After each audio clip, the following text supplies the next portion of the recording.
All right, today we're joined by Tom Evans, Adidas athlete and recent winner of the Western States Endurance Run with the 4th fastest time ever.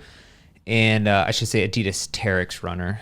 I always forget to put the Terrex onto that. I like it. It reminds me of like a dinosaur or something. Yeah, it's pretty cool. Yeah, no, it's, the dinosaur team's coming out next year, I think, but I'm not sure I'm allowed to say that. So maybe we'll have to edit that out. All right. Starting off the podcast, right? Yeah. Just spilling all the beans. Well, might as well on that note, we'll talk about the you did run in a shoe that we're very excited about that we can't talk too much about, but I'm just gonna say you took 3rd place at UTMB last year in that shoe. You finished in Western States in the shoe. We've seen pictures of it. They're not that hard to find. It's pretty exciting. So it's the shoe that is really winning. He just gets to ride along with it. Yeah, exactly. I think that's, yeah. I love it. Yeah, exactly. It's super easy. You just put it on and you just become this. You just transform immediately. But no, it's been super fun working really closely with Adidas Terrex. Sort of firstly in like the innovation side of things, testing.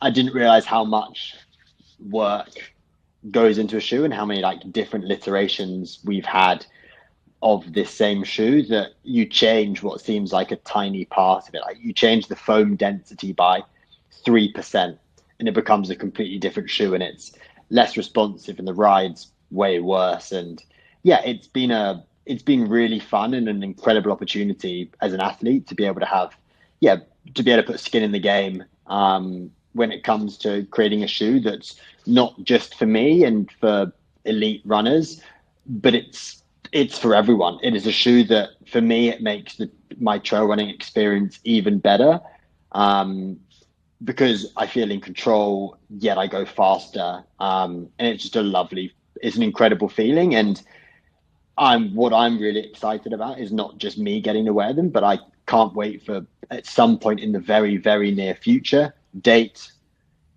beep, come out for self-editing. For other people to be able to experience exactly the same thing. Yeah. Hey, before we go on, Robbie, did you sense an accent? I did, yeah. What? I noticed. Yeah, that. Were you from Texas? No, I'm deep south. Deep south in the UK. Okay, because I heard Adidas, and we always go back and forth because you know how we are over here in the States. We butcher it. And I've given up. Adidas, but yeah, you guys say it right. Well, I did want to. You're talking about that you're working with Adidas to develop this shoe for a while, yeah, and I always feel when we get press communications or talk to Adidas, they're very focused or talk a lot about the athlete and what it means to them to run in the shoe, and their athletes developing the shoes, their favorite shoes. I think there's a very strong athlete focus, and I know this shoe has kind of been in development for a while because we've seen it on your feet for a while. And so is that part of they're just getting it right during that whole process? Yeah. So we actually started the development process of this shoe in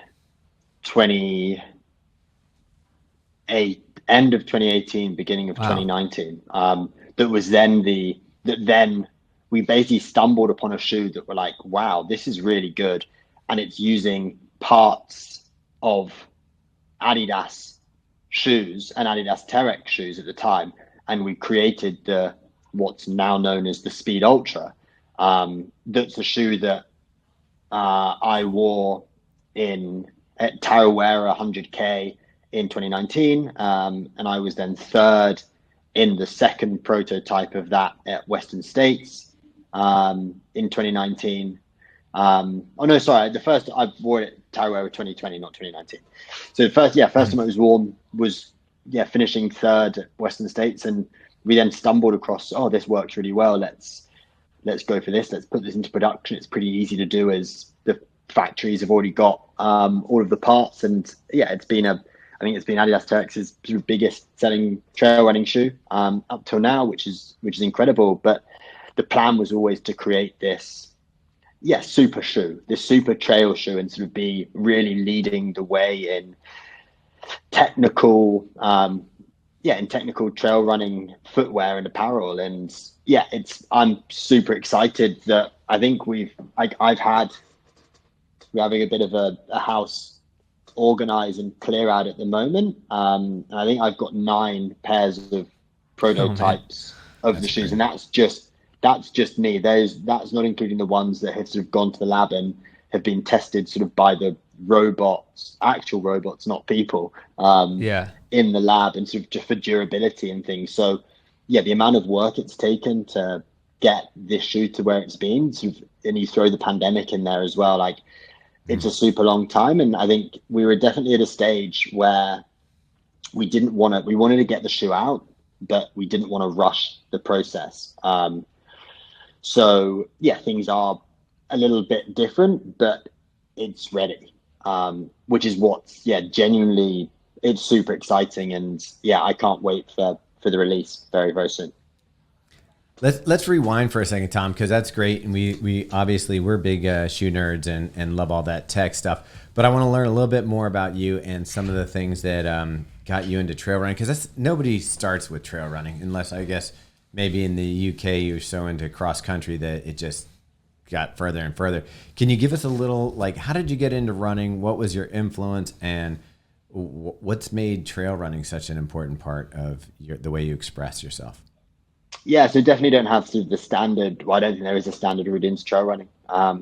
When I was a kid, like, I was super energetic and played every sport that I possibly could. And like, my school reports were always sort of, if Tom can apply himself in the classroom as he does on the sports pitches, he could be fairly clever. But that never happened. So then left school and I joined the army. And I went to the Royal Military Academy Sandhurst, which is the British equivalent of West Point. So I studied there for a year and commissioned into the British Army, into the Welsh Guards, and just played. The Welsh are very passionate people, and very passionate in particular about 3 things: singing, drinking, and rugby, which normally sort of end up going in hand all together. So I played rugby for the Welsh Guards. I played rugby for the army. And I just then got to a stage in my career where I couldn't turn up to work on a Monday morning with a black eye and a slightly broken nose. I stopped playing rugby, and I'd always been into endurance, and I'd liked sort of testing myself sort of mentally and physically. And I found sort of the easiest way to do that was sort of long days out in the hills. I got pretty fit. And then in 2016, I had some friends who did a race called Marathon de Sables. It's a 150-mile multi-stage race, self-supported across part of the Sahara Desert. When they got back, we went to the pub, had a couple of beers, and I rather foolishly said, you guys did really well. You finished in the top 300, but I reckon I can do better than that. Wait, have you, at this point, were you ultra running? No, I've never done a thing. Okay. The longest race I'd ever done was 10 kilometers. And 45 minutes. Look at you losers. I think I could beat you across the desert. I was like, I'm fitter than you. And I was probably my one and only ever alpha male moment. I said, I can be better than you. And the next morning, slightly hungover, sort of got reminded about this, and signed up to Marathon de Sables in 2017. And ended up being the first non-Moroccan male to ever finish on the podium in the race. I did a bit of. Wait, you finished? Did you finish in 3rd place in that race? In 3rd, third. Okay. And so I think. Wait, hold back on it, I think it makes sense. Real quick. Was there an actual bet on the line with your mates, or was there? I love that you dropped mates. I got it. They're not my mates anymore. But right. Well, did you have an actual bet on the line where they had to pay up, or was it just like it was just I can do better than you guys. Okay. And it was prove it. That then fast forward to 8-9 months down the line, and there I was My training for it was so non-specific. If I had an hour, I'd run for an hour, and I'd run as hard as I could for an hour. If I had 3 hours, I'd do the same. I didn't have a coach, didn't sort of follow nutrition, anything. I bought my watch at the airport before I flew. Okay. Yeah, it was pretty wild. I'd love to look back at the training for it, but it just doesn't exist because I didn't log anything. I have absolutely no idea, which makes it quite fun. Yeah, it's insane because I know a few people that have run it, and I know people that have hired coaches, gone out to Death Valley, run on the dunes, like really practiced, because it's a different kind of race. I mean, I guess mentally there's obstacles. You're just walking over sand for miles and miles, like the footing sliding underneath your feet is one thing, but just the endurance, the heat, and then they keep you separate from the other nationalities, right? Like you have tents that are set up specifically for people. Yeah, exactly. So they don't you can mix with them if you wanted to. But I think the thing that makes Marathon de Sables hard, I think Marathon de Sables it's harder for the slower people because you're in the heat for longer. Like there is zero shade. The only shade there is when you finish the stage and you're then in your your tent with no sides. Whereas the thing that gets to the faster athletes is the boredom. Because you've got nothing to do. Like you're carrying everything with you. So you've not got a phone, you've not got an iPad, you've not got a book or anything. It's a pretty feral existence. You're living on the floor for a week, eating like freeze-dried ration food that you carried for the whole thing. So yeah, it's a pretty humbling experience, and yeah, really, it's super interesting to see like what your body can still do when you feel like you're super tired. And yeah, it's definitely something that I'd love to go back to at some point in the future. Did you have experiences like that before that race or before your ultra running career? Because a lot of ultra running is mental fortitude. So did you have things in the Army or just other things in life that prepared you for that, or how were you ready for that? Yeah, I think definitely in the Army. I spent a lot of time when I was in the Army in Kenya, and spent quite a lot of time in sort of central to northern Kenya, where it's super hot and pretty sandy. So I did quite a lot of running while I was out there, and that's at like just under 8,500 feet above sea level and 100 degrees and sandy. Which is pretty miserable conditions to do any sort of, or to even exist. So I spent quite a bit of time out there, and yeah, I think sort of just through being in the military and then growing up playing team sports, like I think that definitely does. I did some pretty hard courses in the military, and that definitely, you're told to do something or you know what you need to do, and you just find a way to do it. And I think that's definitely something that I've carried forward sort of in my transitional period from leaving the military to becoming a full-time trail runner. And it was fairly easy to adapt. And I think there are so many transferable skills and transferable lessons from trail running to real life, but also from real life into trail running. And I think, it can be sort of a seamless transition, I think, and you don't need to sort of put the boundaries up around it. Yeah. And then, then you had, I mean, you've done a bunch of races, but I think some of the ones that stand out where you placed third in 2019 at Western States, and then you kind of went through some physical issues coming between that and UTMB. Maybe just like touch on that for a second, because I think that's pretty important, the way that you also rebounded from those to do well at UTMB. Yeah, so I had a good, taking a step back, because I had a good 2017, got nothing special. Raced quite a lot in Europe, and then 2018 I had a really good year and sort of podiumed at the Trail Running World Championships in Spain, and I won CCC at UTMB the year after Hayden Hawks won it. And then so I guess it was sort of from that point that sort of things, my sort of knees were just a bit of an issue, so then spent a lot of time sort of rehabbing after CCC, and then got into Western States and raced Western States, but then had knee problems after Western States. And it was just sort of kind of an ongoing thing. And they've never been that happy. And I really struggle to get into triple extension when I run fast from, my hip, my knee, and my ankle don't all extend at the same time. And then when COVID struck and trail running stopped, I sort of switched my focus to the road and thought, oh, why don't I try and, let's run a quick marathon. Let's see if I can, see what I can do. Is there any way that I could, I could go to Tokyo for the marathon. So ended up focusing on the road, ran like a 63:03 half. Okay. And had goals to progress, but having to run fast, by not being able to go into triple extension just sort of caused so much trauma to my right knee. And we were where we were training. We weren't allowed to leave sort of more than 5 kilometers from the house. So I was on a loop around a housing estate, and we always went the same way around.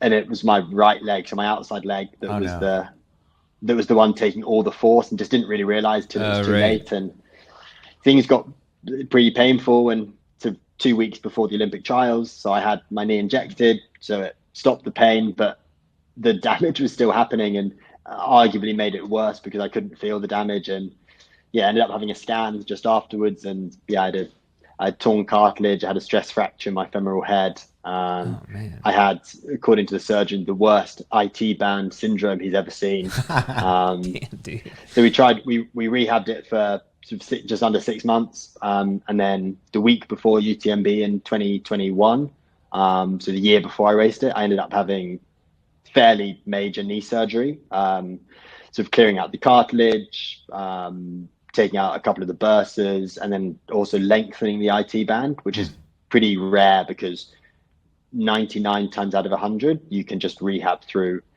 IT band syndrome. But because the IT band was so tight and I had the stress fracture in my femoral head, it was just so swollen and just getting more and more aggravated almost by the day. I did 6 months of rehab. Could you even walk on it at that point, or what? I could walk on it. It was pretty sore, and it was just like going downstairs was just super uncomfortable. And like I didn't run, and I was just in the gym for like 2 hours a day trying to rehab it, heaps of physio. But it just didn't work. And so when we had another scan and after rehab, expecting the surgeon was sort of expecting, oh, he's just complaining a bit, you'll be fine. Right. And looked at the scan again, it's like, it's just got so much worse. Like you've not been loading. Like it looks like you've just had another couple of injections and you've just kept running through it. It was a pretty easy decision to make to have surgery. And it was then the end of 2021 and start of 2022 was just super progressive, going back in, rehabbing. I quite like rehabbing. Like I like setting goals, and you're able to like achieve your goals, your short-term goals really quickly. Okay. That's a good perspective to have on rehab. I think you've got to have a good perspective, because if you look at like the big picture, like things just seem so far away. So I just had such short-term goals, and not all about rehab, but like I almost saw it as a time where I had more time to do other things. So like I caught up with friends who I hadn't spoken to in years.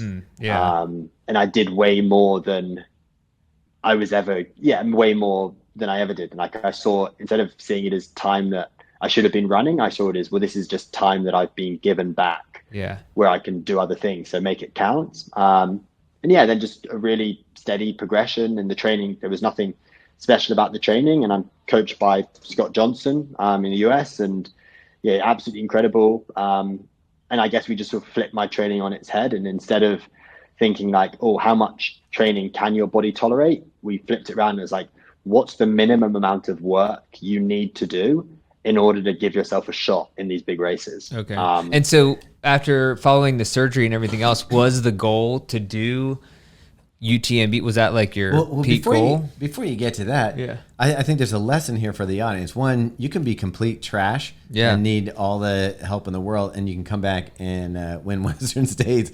That's pretty insane that you could be that damaged and come back and achieve what you did. And the second one is, Robbie's ankle hurts every once in a while, and he should stop crying, because you don't need to have surgery to get up there. You should be signing up for Western State. The issue, I sprained my ankle this morning. The issue is that is that when I sprain my ankle, I look at it as a time to drink more beer. Well, he's like, this gives me a time to catch up on with my friends. Well, actually, that's a good question. Did you imbibe? Did you hit the pub while you were doing your rehab?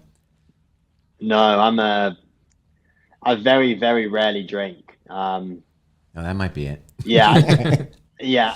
Where we live, like we live in my wife is a professional triathlete, racing Olympic distance. And yeah, we live in a place called Loughborough that's sort of the sport capital of the UK. So yeah, all of our friends here are all athletes. And when I had my surgery, it was sort of middle of the season for them. So yeah, thankfully there were no distractions to go get hammered. Oh wow! But that is a good perspective to have because I think a lot of people, as soon as they are injured or have to rehab, it's just like everything falls to pieces, like their whole existence and persona. But to look at it as a way to, I mean, training is a lot of time for anyone who's doing a marathon, ultra marathon, anything. So just to look at it in a way that's like, oh, well, now I have time to do things that reframe. Yeah. So wait, where do you live in? Is it in Wales, this town that you're talking about? No, pretty much bang in the centre of the UK. Okay. If you like football, in between Leicester City and Nottingham Forest is where we live. All right. Okay. So what's the name of it? If you know soccer at all. I know Robin Hood. So football. We know football. Very near Robin Hood. Okay. Very near Robin Hood. So what's the name of the town again? Loughborough. So Loughborough is the Boulder, Colorado of the UK? Pretty much. Oh, wow. All right. But it's sea level. All right. Cool. So, okay. So you had the surgery and then was the goal race Western States or UTMB after that? UTMB. Okay. So the goal race was then, I wanted to just be on the start line of UTMB in 2022. And I hadn't set a goal for the race. There was no, I want to finish on the podium. I just thought, well, just get to the start line in as best possible shape as you can under the circumstances that you're in. Yeah. And yes, just see what you can do and just enjoy the race. Sort of see the race as like an expression of, this is how hard I've worked over the last 12 months, and really enjoy it. And you can then just completely relax. And it then just made the race so liberating and so fun because I genuinely didn't care about the result. Right. I just got to enjoy it and run on the trails and spent some time with some time with people that I've looked up to in the sport for a long time, sort of from Killian to Jim to Zach Miller. And it was just seriously cool to be able to spend loads of miles and run through the night with them. And it was just such a cool experience to be able to do. And genuinely, if I finished first, 10th or 100th, it wouldn't have changed a thing. It was just, I got to the start line pain-free and happy, and that was the goal. And so what was the time frame between the surgery and UTMB? It wasn't crazy. 12 months. 12 months, 1 week. 1 week. That's so crazy. And Adidas was supportive this entire time? Yeah, really supportive. I went to, I think super supportive and sort of did everything that I needed to do. And I'm also fortunate enough to be a Red Bull athlete. And what people see when you're a Red Bull athlete is they say, oh, well, it's a huge company sponsoring athletes that don't really do anything.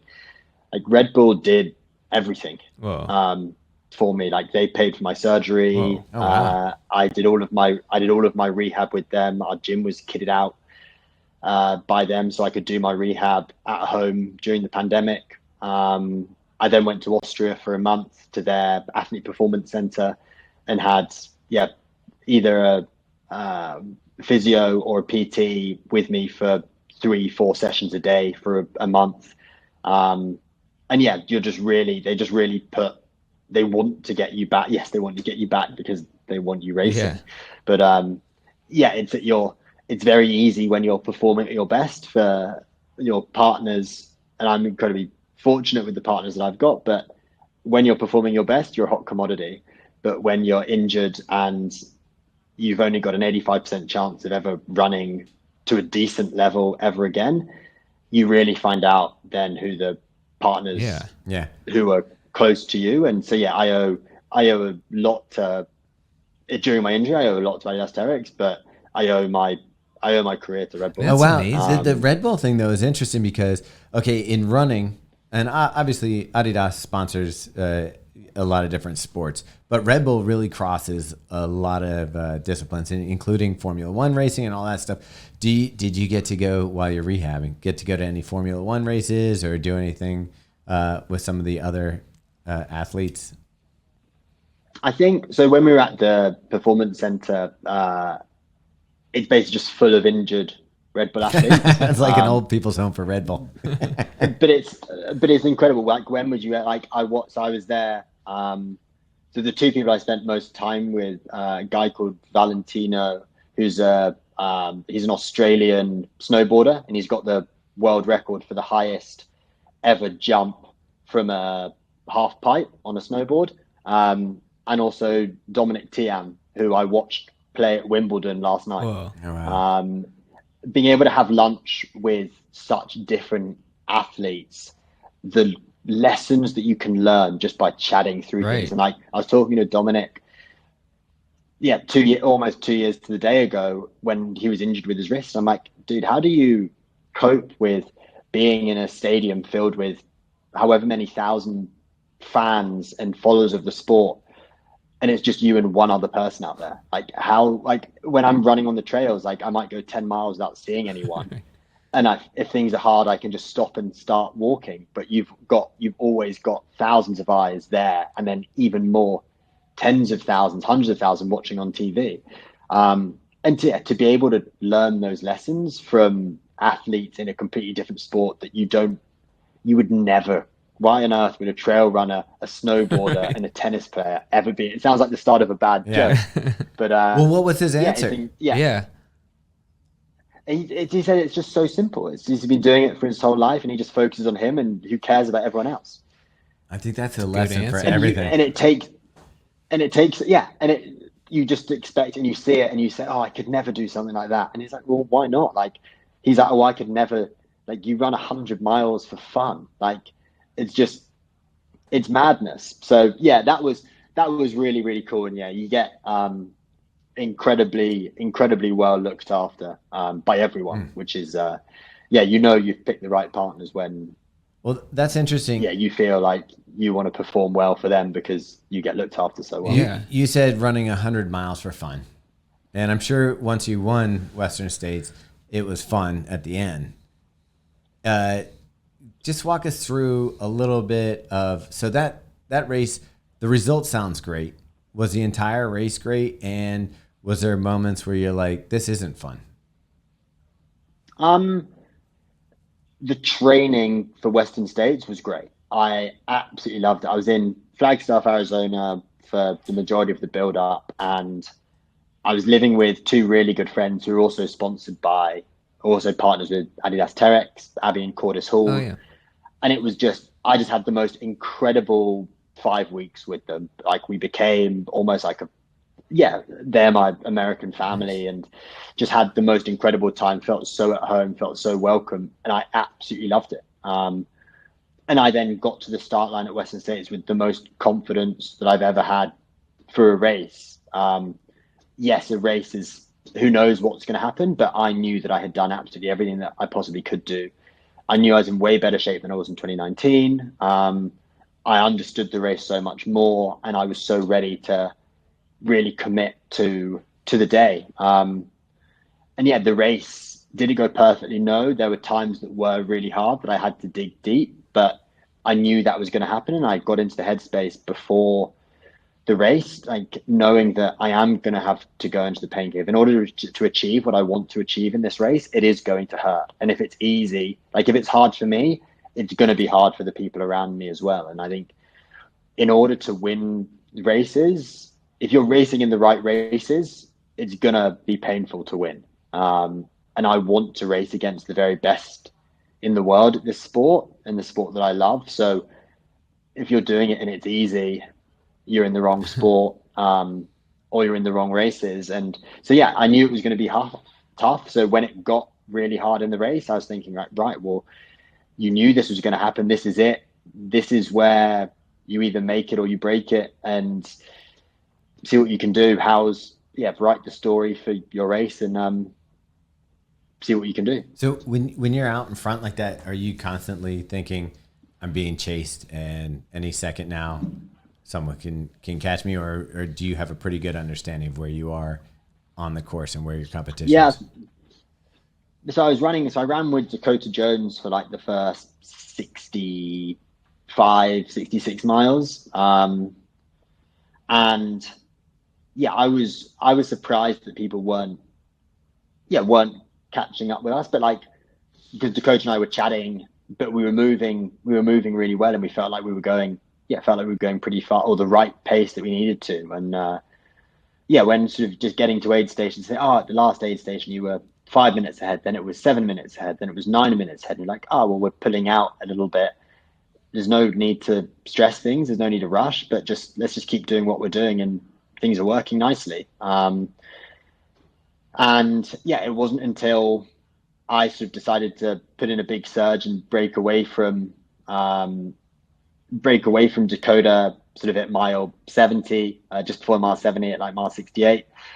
But I was like, right, well, my legs are good. And when I then got to the river crossing, I picked my pacer up, and I told them that Dakota was 10 minutes behind me, and I put 10 minutes onto him in 4 miles. And then the next person was 6 minutes behind that. So I was like, cool, well, I think Dakota's probably fading. So he's an incredible athlete. So you need to still be aware of him, and you can't just rely that he's completely died.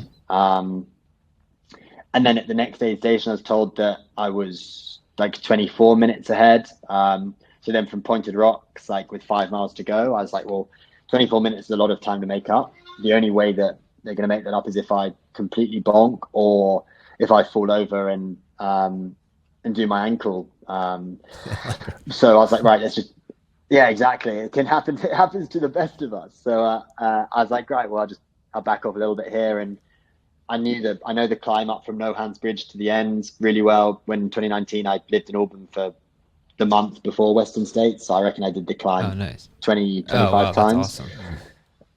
For this exact reason. So I knew, right, well, I know I can run up. I know I can run the climb.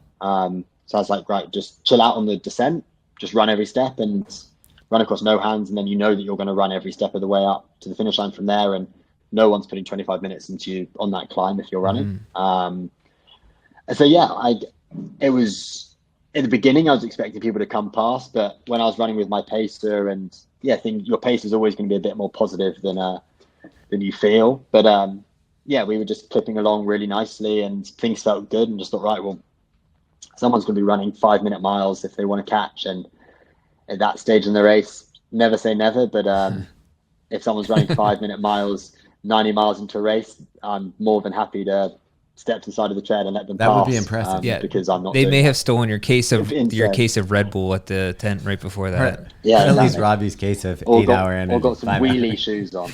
Yeah, exactly. Man, that's amazing. So do you feel like you learned some lessons in 2019 that really helped you in coming back this year? Yeah, 100%. My training building up to 2019, firstly, like I thought it was good training, but it was way more, it wasn't specific enough. It was very marathon-esque with some longer runs. I was like, well, Western States is a fast race, so you need to run fast for it. And then in reality, like, yes, Western States is a fast race, but it's like still outside 8 minutes. It's like I think I was like 8:40 average pace, which isn't fast. Like I'm doing my recovery runs quicker than that. So it's not a fast race. So it was just getting really dialed into the specifics and the specificity of all of the parts of the race. And I think you can break the race into 3 different parts. Like the first third in the high country, it's a European alpine race. And then the middle third is you need to be strong descending and then climbing, because you basically go down, up, and then run into Forest Hill. And then the final third is it's fast. Like it pays to have good leg turn over here, but you need to be strong.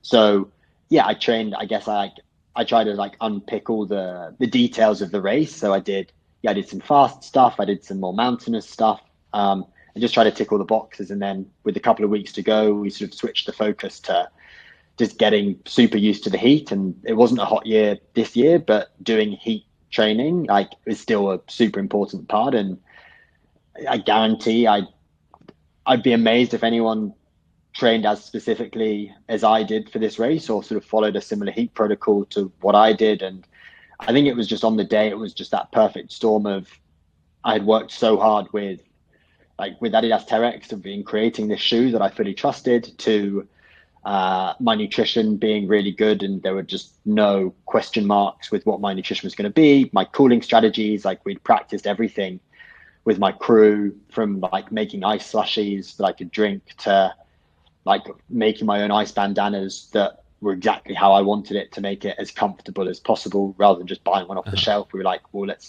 we can control this, so let's control it. So yeah, I think on the race itself, like it played out exactly how I thought it was going to.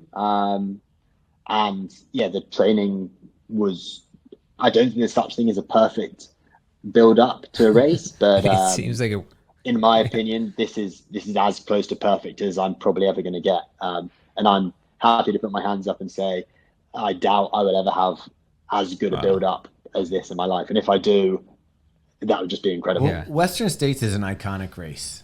And I think that when you talk about ultras, it's almost at the same level as maybe like a Boston Marathon, where it's like one of the first, and it's got a certain cachet. If you were going to name other races that you want to tick off to have your career be, something that you are excited about, what other races do you need to conquer? So I think of US races, I'd love to do Hard Rock. For me, I think it's just such an iconic race. I'd also love to do JFK 50. Oh, wow. Nice. I think it's a really cool race, and it's possibly on the docket for this year. We might have to go down for that one. Yeah. I'll just reporting live. I'll just see how things pan out. And in Europe, it's slightly sadistic, but everything is, as an ultra distance trail runner, it's UTMB or nothing. And yeah, having had good success at UTMB last year, but I think there's still room to go. And there are 3 men who have finished on the podium at UTMB in Western States. Francois Dane, a guy called Killian Jornet, I think heard of his him. name. I have not. He's pretty big time. Nothing. And then this random British bloke, me, which is That's pretty amazing. surreal. And there's no man who's done Western States and UTMB in the same year and done well. Well, podium at marathon. You're the only person that's done Marathon de Sables, UTMB, in Western States, podiumed at all 3. Yeah, I think so. I don't think Killian would be into a stage race. Yeah. No, Killian's not done a stage. No, Killian and Francois. Because Killian would just be like, I'm just going to run the whole thing in one shot. That's amazing. Yeah, and be like, hey, screw this waiting around. Yeah. yeah. What's the point? I might as well just finish it. So yeah, the focus is now shifted to UTMB, and see what happens. Just try and train. Like when you were in Flagstaff, did you ever hit the rim to rim to rim? I didn't. No, I think rim to rim to rim is great. I only did a couple of runs in the canyon. I think it's just too hard. It's too degrading on your body. I got killed. Yeah, I think there's lots of people who have left their Western States races in the canyon. And it happens every year, and you see it every year. And like, I did a lot of looking back at Jim's training for Western States, and like in 2019, he ran in the canyon quite a bit, but not in like 2016, 17, and 18. He ran so much in the canyon, and started dialing it back in 2019, and actually in 2021, like he hardly ran in the canyon at all in near to Western States. I think so running in the canyon like February, March time is absolutely fine, and it's probably really good training. But I think getting to May and June, it's just too much too soon. It's so hard. And I think, I dread to think how many souls of people's Western States dreams live down there and will forever in the canyon. That'd be good. Yeah. Good one. Where dreams go to die. Yeah, yeah, exactly. Oh man, that's so real quick. You talked about your training and nutrition for the race. I'm always interested in what nutrition looks like for a 100 miler, especially for elite athletes. What did that look like for you?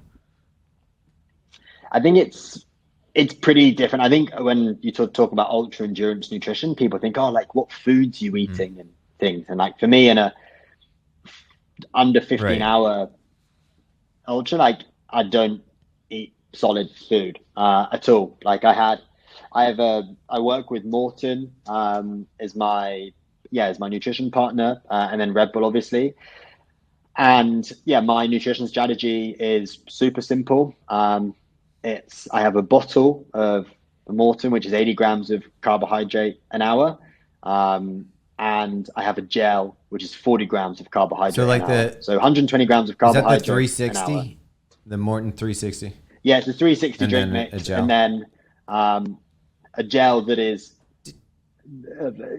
similar to the shoe. It's about to come. Okay. Snap. I would say though, man, by the time I finish a marathon, which is not 15 hours, luckily, I am so sick of Mortons and gels. I can't imagine 15 hours of sucking down just sweet carbs. You gotta have feel like you're just want salt after that, like something just not sweet at all. Yeah, I think it's nice. It's really nicely broken up with Red Bull. And then I'll have normal water and some electrolytes at the aid stations, but during it's fine. And have actually been working really closely with Morton trying to change things ever so slightly. And I can't talk too much about it, but there are more, and there are lots of flavors. Interesting. That are in the pipeline. Okay, that would be excellent. Yes, it's just so.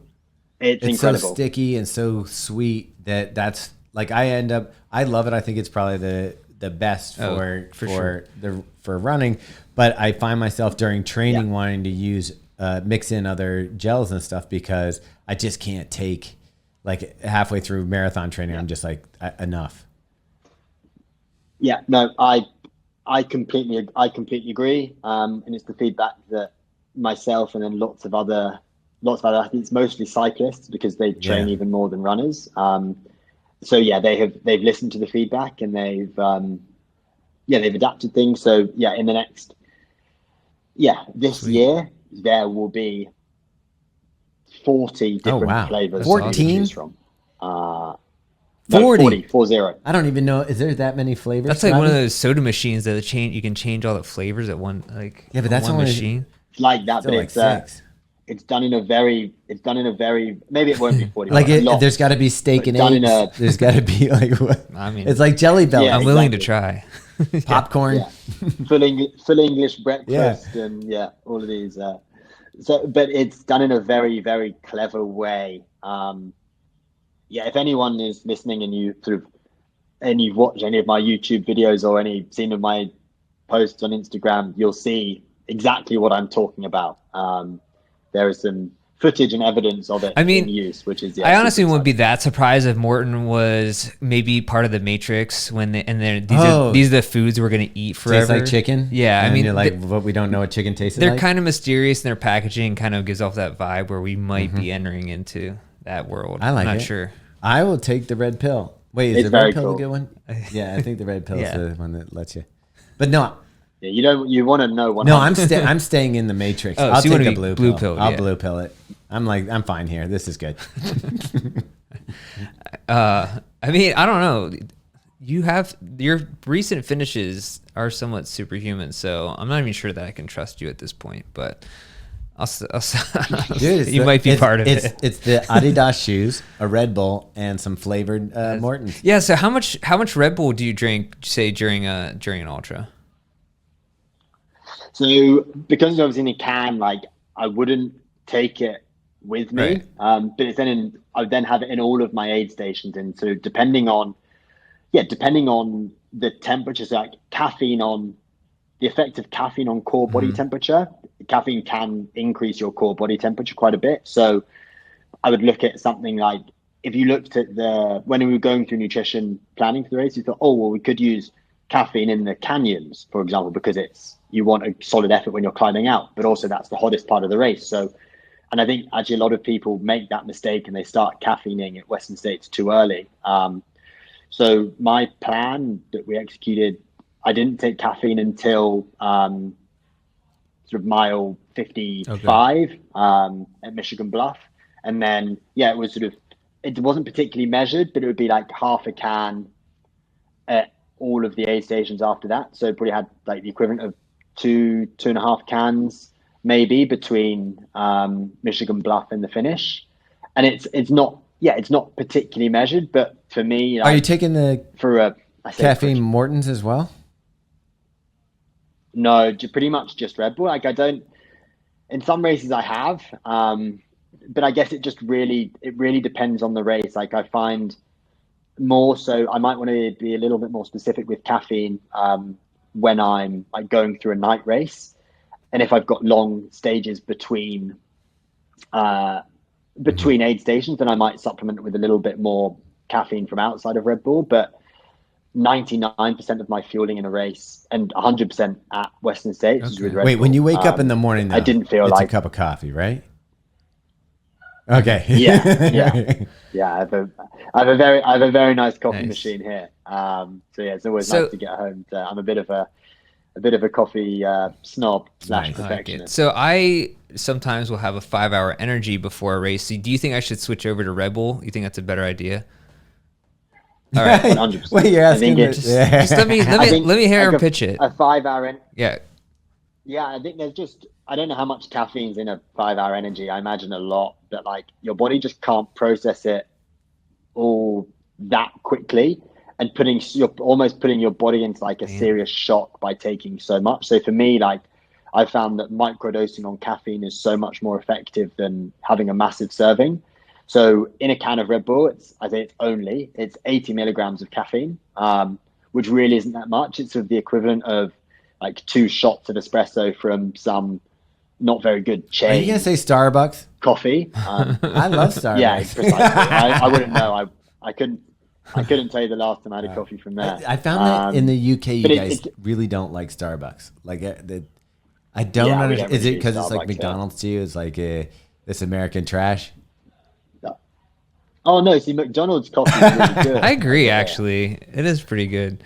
Yeah, I think McDonald's is if I was driving somewhere and I had to stop, and there was a choice of like a Starbucks or McDonald's coffee, I'd definitely go to McDonald's. Looking for another, maybe a Big Mac. We're looking for another sponsor. Definitely. You're loving it. Yeah. That would be very cool. So yeah, I think sort of we've definitely done way more microdosing of caffeine, and for me, just Red Bull is just the absolute perfect partner and perfect combination of that. And before I was partnered with Red Bull, I used Red Bull in racing, and yeah, I find it's just, and the microdosing, it's not just one, it feels like it's giving you energy, but more so for the mental clarity. Like you look at 99% of trail races, they all finish with a downhill. That's when you're at your most tired, but you need to concentrate the most. So for me, being able to consume Red Bull before that, to be able to really concentrate on the downhills, because that's where you lose races. And I look back at the majority of my races, like I'm not normally in first place at halfway. So you've got to make a surge, and you've got to push, you've got to take risks somewhere. And if you've got that mental clarity from consuming caffeine, then all right, you're ready to go. Next race, it's Red Bull. Dude, before I start. You're gonna do it. You're gonna have one on the plane tomorrow. Oh, probably. I mean, that's what got me through World Athletics last year, just as a media partner, drinking Red Bulls all day. That's right, you were. Was it that?